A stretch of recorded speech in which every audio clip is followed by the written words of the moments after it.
Jameel Aziz is the president of the BC Principals and Vice Principals Association. He has worked in Manitoba and various parts of BC as a teacher, coach, vice principal, and principal, most recently at Chase Secondary School in the Kamloops-Thompson School District number 73. Mr. Aziz completed his Bachelor of Arts and Bachelor of Education at the University of Winnipeg and his Master's of Education at the University of Victoria.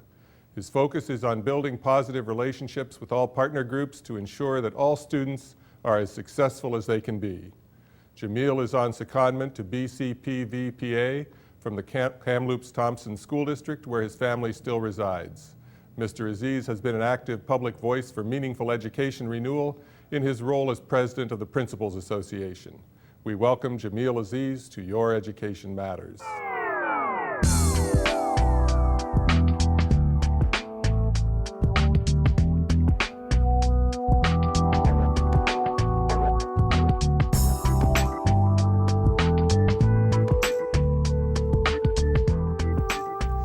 Jameel, a lot of us who are interested in education think principals are really key people. You know, they say that you won't find an excellent school without an excellent principal.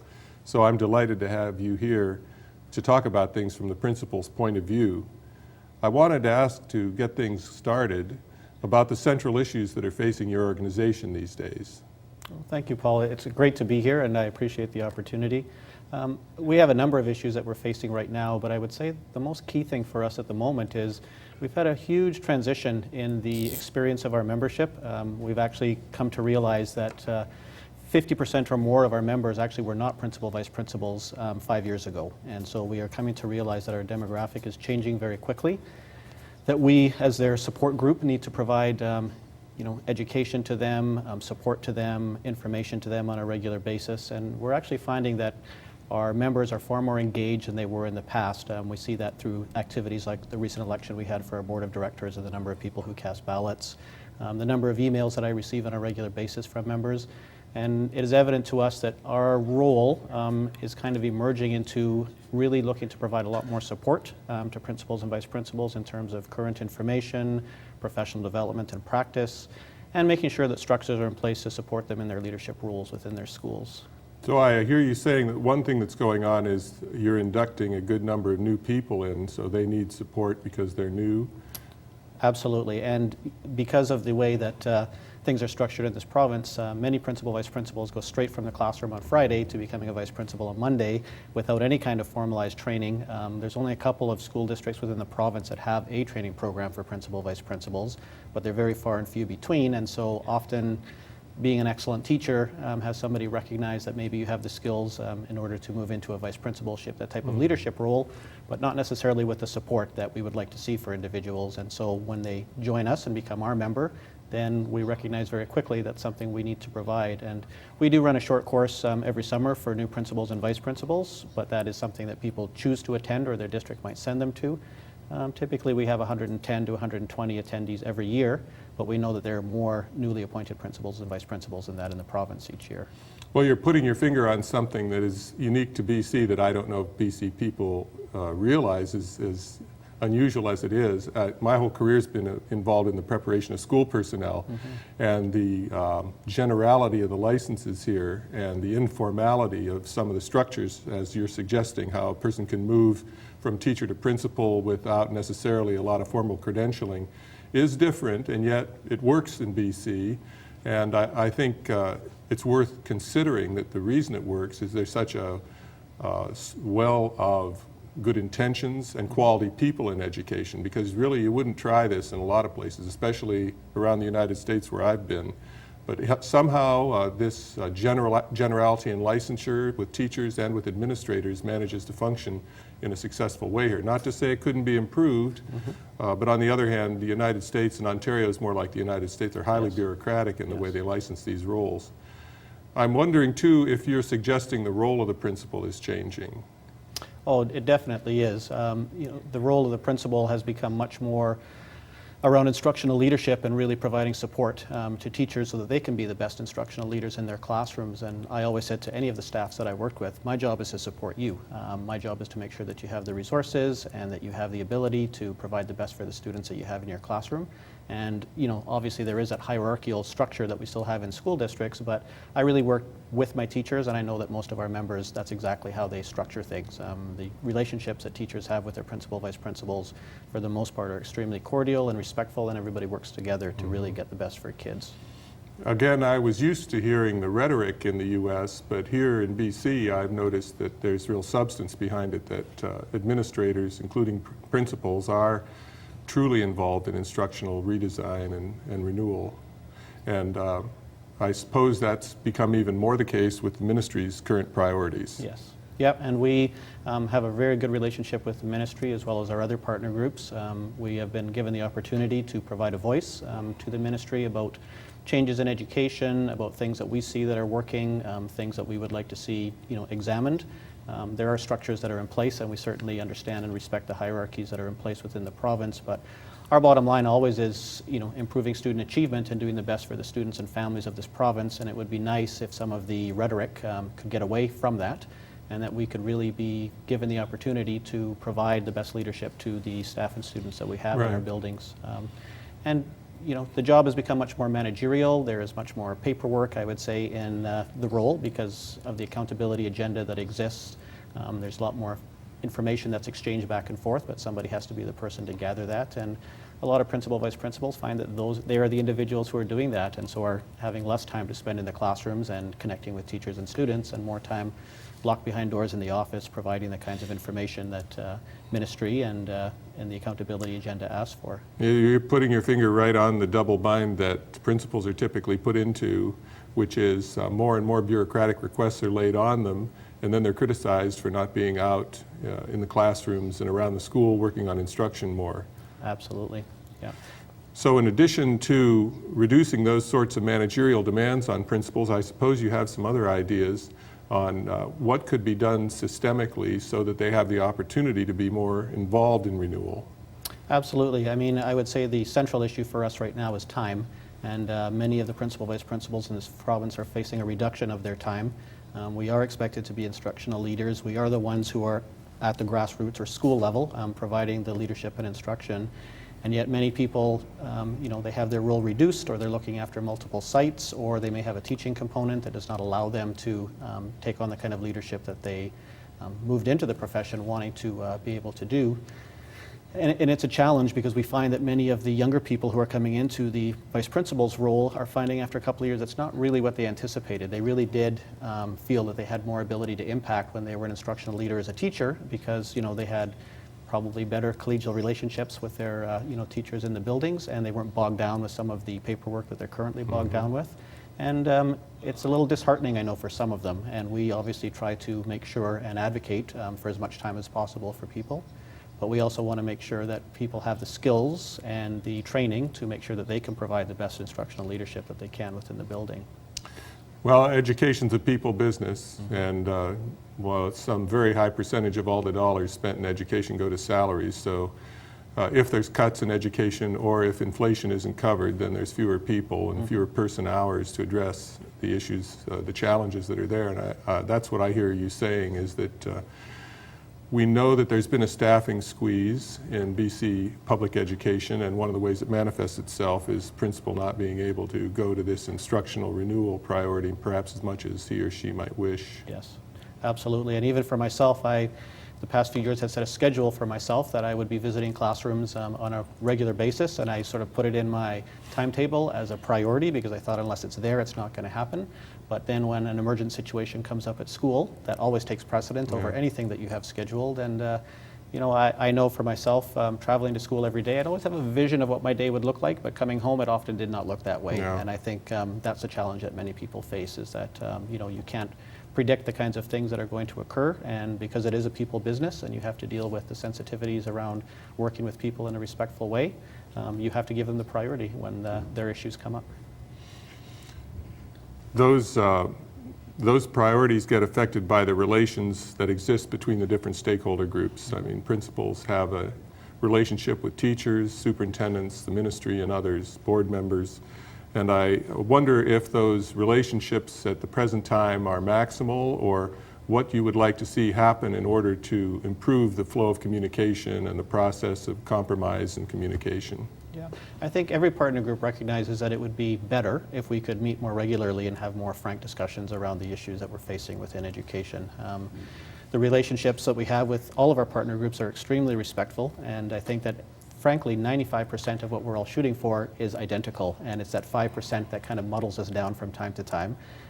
One of my statements always has been in those large group meetings that let's just put the 5% aside for a moment and focus on that 95%, because I really do think that there would be an opportunity to improve instructional practice and make things better for students and families if we could do that. Some of the partner group presidents and I have talked about getting together more regularly, having more regular meetings to just share information and talk about what our priorities are. And I really do feel very optimistic that we are moving towards even better relationships that already exist. But the relationships are good and they are respectful, and I can pick up the phone and talk to any of the presidents of any of the associations or any of their lead key people and have a very good, candid relationship about any kinds of things that come up. Well, in my career, I've moved around from institution to institution and state to state in Canada and the United States. And I notice you come into a situation and there will be the skeletons of old arguments Sure. that people don't even remember the genesis of. Yes. And that's what I notice here in BC is that there is the opportunity for the stakeholder groups to work together in a very productive manner. And there's the memory, the institutional memory that there were conflicts in the past, but those conflicts aren't very alive in the experience of the people that are currently in the roles like your own. Yes, I would agree with that, and certainly because I'm not a product of the BC school system and I didn't do my early teaching here, I'm not very familiar with a lot of that history, and then people will remind me now in this role of certain pieces of history that were well before my time in British Columbia.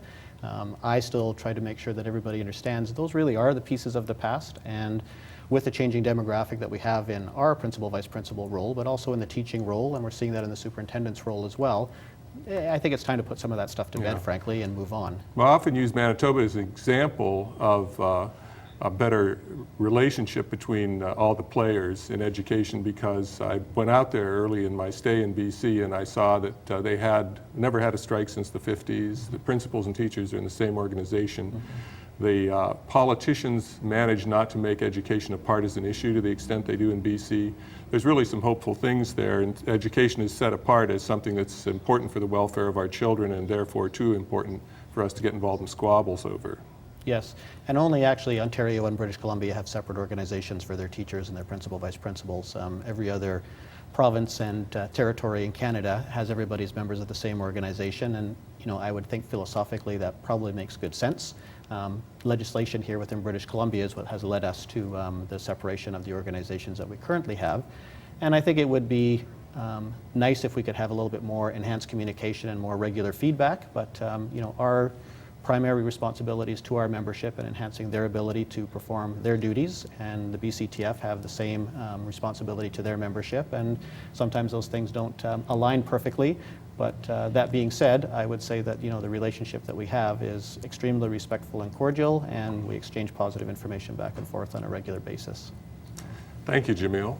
We'll be back in a moment.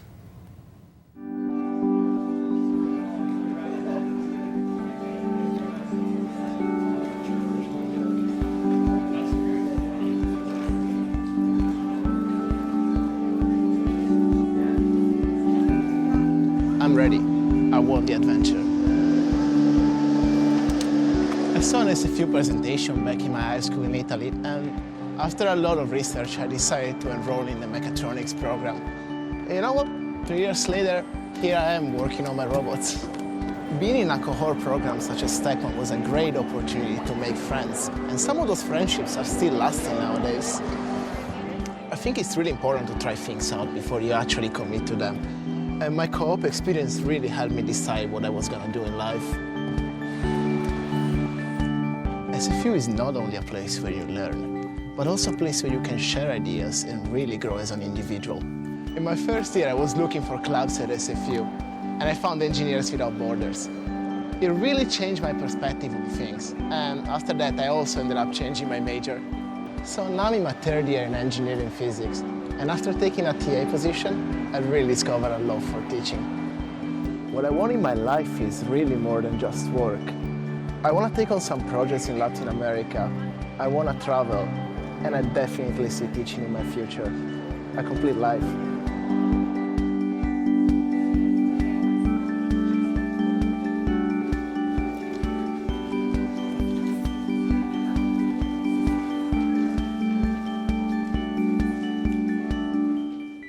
Welcome back. Jameel, one of the topics that we were discussing that I'd like to amplify on is the kind of training you'd like to see principals get here in British Columbia, how the universities and others could assist in readying people for these transitional roles that you spoke of. Well, I think it is a real challenge because I know from my own experience, I came from a district that has a training program, and I basically got 2 years with some admin time, with some mentorship with an experienced principal, and really got to get a sense of what the job looks like and what the different responsibilities are. I determined whether it was a fit for me, and the district determined whether I was a fit for them. And I think it's really important because many people do go through that program and decide that it's not for them, but they are still very strong educational leaders and will take on other roles within the school district. But as we talked about earlier, to go from being a teacher on Friday to then plant it into the role Monday, I'm really not sure that that's the best methodology for people. The other real challenge that we're facing right now as well is that we're having a hard time attracting the experienced teacher into the role. And so what we're seeing are people 3, 4, 5 years into their teaching career who decide that it makes sense for them to look at that next leadership level. And not that they don't do a fantastic job, many of them do a really good job, but I always wonder if they could be even better with another 4 or 5 years of teaching experience under their belt. And we're not attracting those people partially because of salaries, partially because of I think the time commitment that's involved, partially because of the responsibilities and some of the headaches that go along with the job. Every job has some headaches, and certainly ours does as well. And many people look at that and just decide it's not the right fit for them. And unfortunately, I work with many good teachers who I think would make fantastic principal, vice principals, but I can't interest them in making that move. And I think you feel there's a problem too with the salaries and the way principals compensated. There certainly is in the province right now. There are many vice principals in the province who actually might have to take a reduction in pay when they leave the teaching ranks to become a vice principal, and obviously that doesn't make sense for anybody to take on more responsibility and more time to earn less money.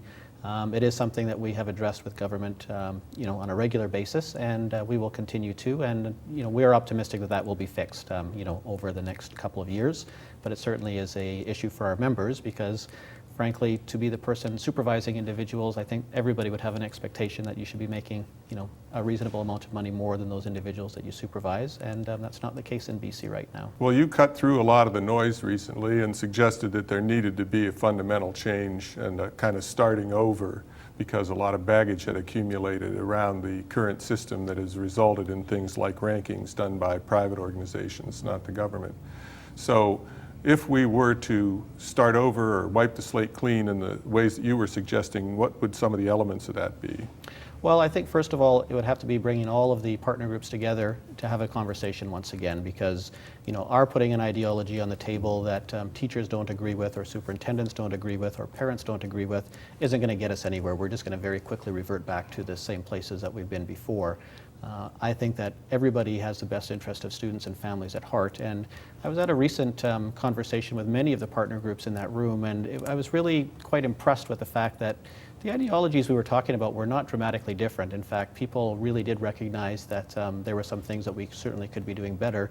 And it's not always about money. I mean, we certainly have conversations that, yes, any system probably could use increased funding, but there are changes that we could make to simplify things, to have better conversations. And I know one of my focuses is enhancing the relationship with parents and their representative group, BCCPAC, because right now I think they feel a little alienated and isolated by the system, and they feel that their voice is not heard to the degree that they feel that it should be. And we know that parents are the key piece. If students have good parental support at home and there's a good relationship that exists between the school and the individual family, we can do a lot of things to provide support to that student. And so I would like to go back to those basic steps of looking at each individual child and each individual family and being able to figure out what we can do to best serve them.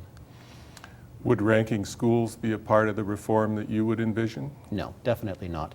A school is a community, and just to rank Vancouver against Prince George, against Victoria, against Kelowna, it doesn't make sense. People make their choices to live in certain communities based on a whole variety of reasons, and they make the choice to go to individual schools based on those reasons as well. many communities in this province, there is one school. Parents don't necessarily have the choice, especially in some of our smaller rural communities. Here in Vancouver, there's all sorts of myriad of choices, but again, they're choices for people who have the financial resources to make that choice and the time resources to make that choice. If you have to drive your child to school every day and you have a job that starts at 7 a.m., maybe that's not a choice for you anymore. So in terms of the ranking of schools, no, but do I think schools should have data that they should be able to look at and see how their students are doing and whether, students are improving their practice and their, ability to report or declining? Yes, I think that should be happening. And yet the public and the media are somewhat wedded to those rankings. Well, it makes for a great story. Right. And in this new and improved evaluation system that you envision, how would we end up improving instruction in the schools? Because that's, in a sense, where we started, that the principal's role, first and foremost, is to promote sound instruction. Yeah.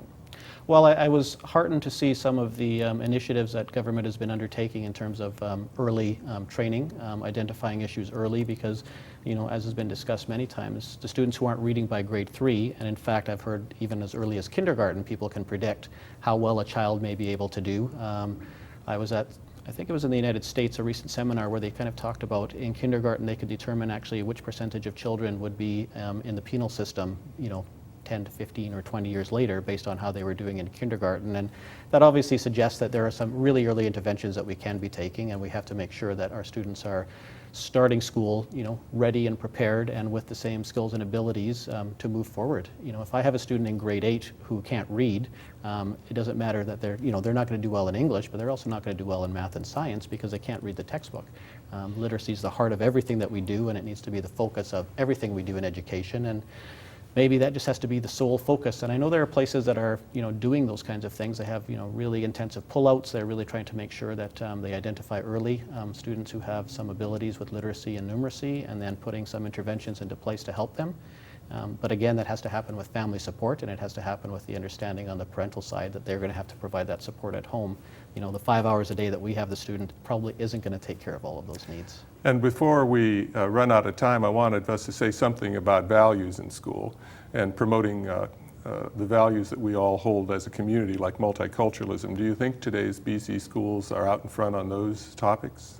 I think they are. There's a real social responsibility agenda that is taking place in schools. There's a real leadership aspect, I think, to what's going on. And I frankly think that we have made huge strides, even from the time I was a young person in school, to understanding of diversity, of ethnicity, of multiculturalism. And I think there's a healthy respect that people have for the diverse backgrounds that everybody comes from. I'm far less worried about that in the current generation moving through than I am obviously in the previous generations that exist. But again, I think it's about exposure, and many parts of the province there isn't a really wide ethnic diversity within certain communities. Kamloops, where I come from, is not extremely ethnically diverse. There is some ethnic diversity there, but certainly not as compared to the Lower Mainland. And I think we have to make sure that our kids understand, that people are the same, and they come with different backgrounds and experiences, and maybe cook differently and have some of those different experiences that they bring forward. But we all want the best for our children, and that's why we all moved to this country and to this province. Thank you. I didn't want us to talk and not touch upon that subject because it's something close to many of us in education. Absolutely. Thank you for being with us today, Jameel. My pleasure. We'll be back in a moment.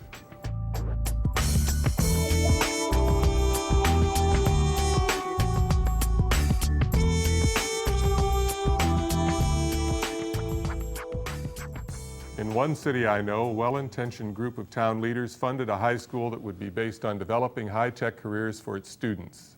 They gave the school new facilities with exciting interior design. They also conceptualized the curriculum in different ways with more hands-on emphasis and a close relation with local industry. Computers and other high-tech equipment abounded. Also fundamental to the innovative high school was the notion of who should be principal. As often happens, the community leaders were critical of traditional school administrators. They saw their principals as overly bureaucratic and insufficiently in tune with free market capitalism. There also was expressed a kind of disrespect for anyone who was a leader, but who worked for a fixed government salary, often less than $100,000 per year. So in staffing the high school, these leaders searched North America for a principal who broke this mold that they had identified. They found someone with an early career in education that was followed by success in the private sector. This person was hired as principal at almost 3 times what the normal salary would have been. Once in the job, our well-compensated entrepreneur met with limited success and his tenure was short. It turned out that he used the platform of the position to promote his own consulting efforts in an effort to leverage an even greater income. The school was floundering until a veteran principal was moved in from another high school in the city. The new principal brought effective leadership, and the high school has achieved its measure of success. There are fields of endeavor that are not characterized by great material gain. Education is one of them. For good reason, we can be grateful that many persons choose careers of service and a middle-class livelihood over the chance for great wealth. Their humane values are most suitable for helping to raise our children. Thank you for thinking about Your Education Matters.